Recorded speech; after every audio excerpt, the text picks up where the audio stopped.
Here's the question everyone's afraid to ask out loud. Is AI going to take my job? The honest answer starts with a number that surprised even the researchers. Workers aged 22 to 25, in the jobs most exposed to AI, have seen their employment fall about 13% since 2022. Workers over 30 in those same jobs are basically flat. Read that again. AI is not, so far, replacing experienced people at scale.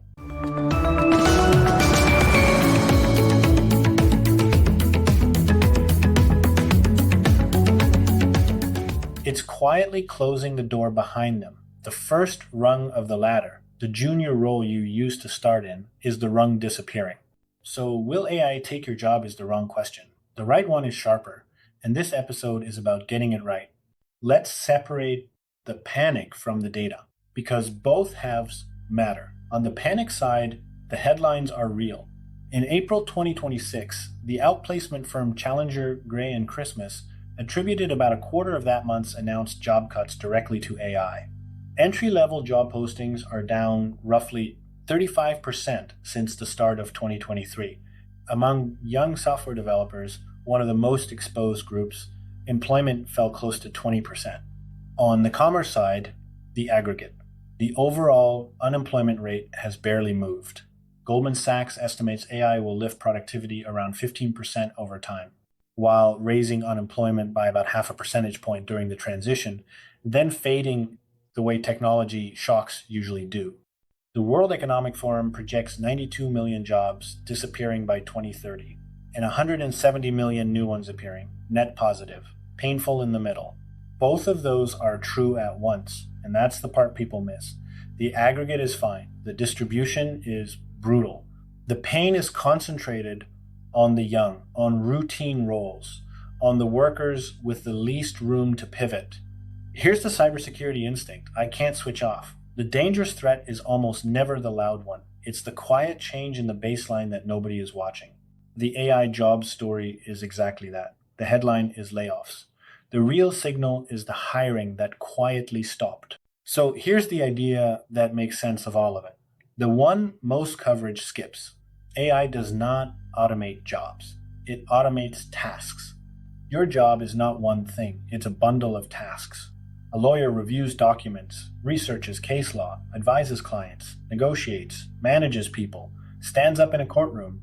A marketer writes copy, reads data, briefs designers, presents to leadership, sets strategy.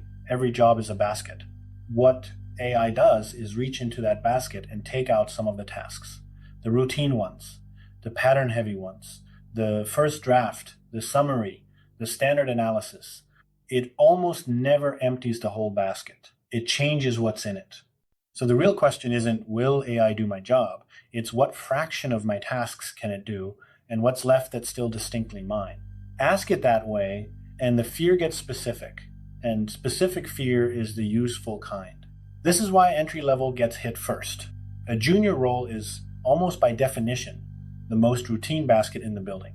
The clearly defined, supervised, pattern-following tasks. That's exactly what today's AI covers best. The senior role, full of judgment, context, relationships, and accountability, is the hardest for AI to touch. The basket gets safer as you climb, which sets up the genuine problem, the one almost nobody is pricing in. If AI does the junior work, how does anyone become senior? The bottom rung was never just cheap labor. It was the training ground. It's where judgment gets built, hollow it out, and in 10 years you have a missing generation of people who never got to climb. That's not only a worker problem, it's a pipeline problem, and it lands on employers. But before the risk swallows the room, the promise here is real, and history is on its side. Start with the promise, because the doom narrative skips it. When a technology removes tasks, it usually doesn't shrink the work. It changes it and often grows it. The classic example is the ATM. When cash machines arrived, everyone assumed bank tellers were finished. The opposite happened.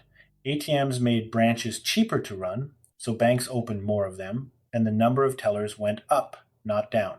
The job changed. Tellers stopped counting cash and started selling and advising.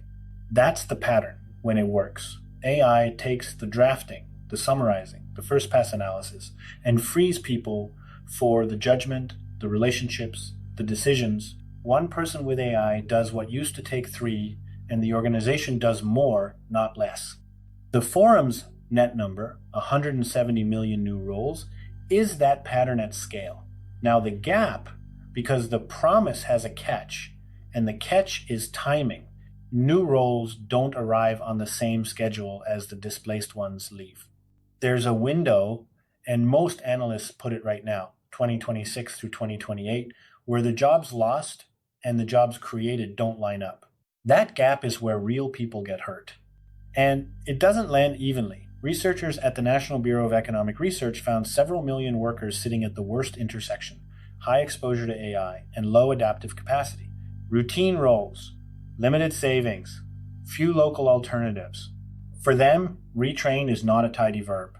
It's a year without income. This is serious enough that even the company building the frontier is now funding the study of the fallout. In June, Anthropic put over $300 million behind labor market research and a fellowship program, and its CEO published a policy framework tied to national unemployment levels. Read that for what it is. When the people making the technology start proposing the safety net, the disruption is not hypothetical. So the verdict isn't one needle, it's two. For the mid-career, adaptable worker, the needle leans toward promise. For the new entrant and the routine exposed, it leans toward risk. The aggregate average hides which one is yours, so stop reading the average.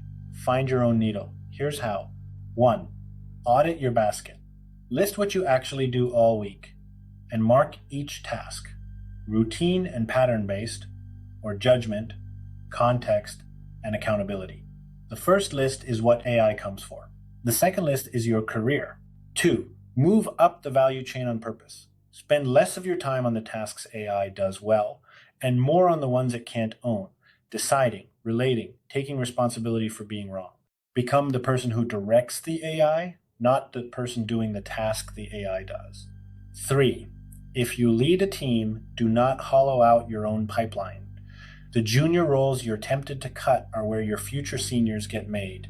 Cut them, and you save this year's budget and lose next decade's bench. 4. If you're early in your career, the first rung is meaningfully harder now, so build something distinctive fast. The generic junior basket is the one AI covers. The person who pairs that with real judgment or a real specialty climbs past it. And the corporate version of this, the layoffs that get announced loudly and reversed quietly, is its own story.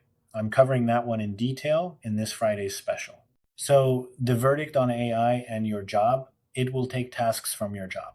Whether that adds up to taking the job depends on two things: what's left in your basket, and whether your organization is building the next rung or burning it. That's not fate, that's a choice. And some of it is yours. The fear that AI takes everything is wrong. The comfort that it changes nothing is also wrong. The truth is a basket of tasks, a moving line, and a transition that rewards the people and the organizations that see it clearly. Next week, AI regulation. Who's actually in charge, why the rules keep moving, and why the ones you're worried about may not be the ones that matter. See you next week. Thank you for watching.